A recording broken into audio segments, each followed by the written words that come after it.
நாம இன்னைக்கு சொரக்காய் கடையிறது தாங்க செய்ய போறோம். வீட்டுல தேவையான பொருட்கள் பார்க்கலாம். ஒரு 4 தக்காளி கட் பண்ணி வச்சிருக்கிறேன், ஒரு வெட்டி பூண்டு, கருவேப்பிலை சிறிதளவு, ஒரு பச்சை மிளகாய், சின்ன வெங்காயம் கொஞ்சம், ஒரு சொரக்காயை கட் பண்ணி வச்சிருக்கிறோம். இப்ப நம்ம வேக போடலாம். வேக போட்டுருந்தாங்க.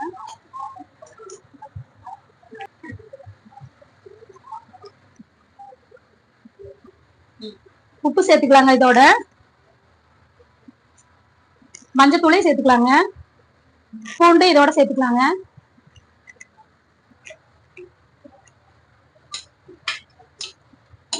இப்ப நல்லா வெந்து வரட்டுங்க. அதுங்காட்டி நம்ம இப்ப தாளிக்கிறதுக்கு தாளிச்சு விட்டுறலாம்.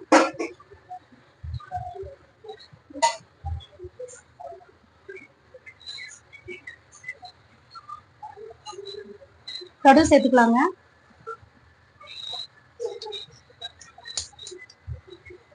கடலைப்பருப்பு சேர்த்துக்கலாங்க, உளுந்து சேர்த்துக்கலாங்க,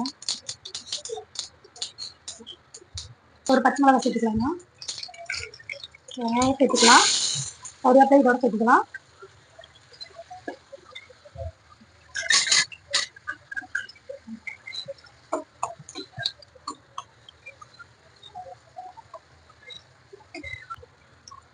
தக்காளி சேர்த்துக்கலாங்க,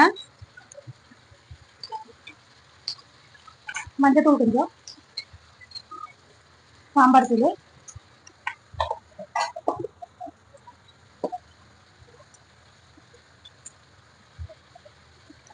வரமிளகாய் தூள்,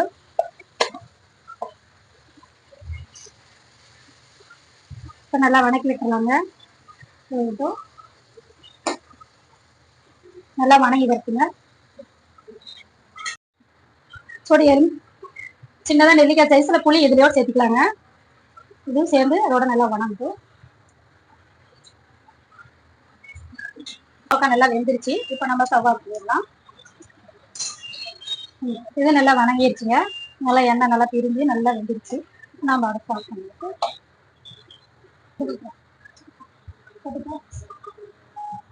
இப்போ நம்ம இதோட சேர்த்துக்கலாங்க. இந்த சொரக்காயோட நம்ம தாளிச்சு வச்சதை சேர்த்துக்கலாம்.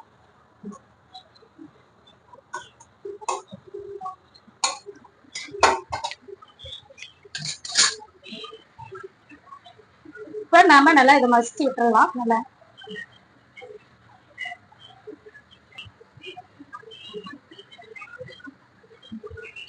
இதெல்லாம் இப்ப நம்ம நல்லா இதை கடைஞ்சி விட்டுறலாங்க.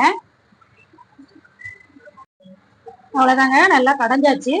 ரொம்ப நைஸாவும் வேண்டாம், இந்த இதுல இந்த மாதிரி இருந்தா போதுங்க. போதும்.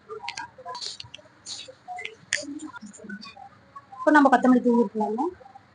அவ்வளவுதாங்க, சொரக்காய் புளி கடைச்சல் கடைஞ்சாச்சு.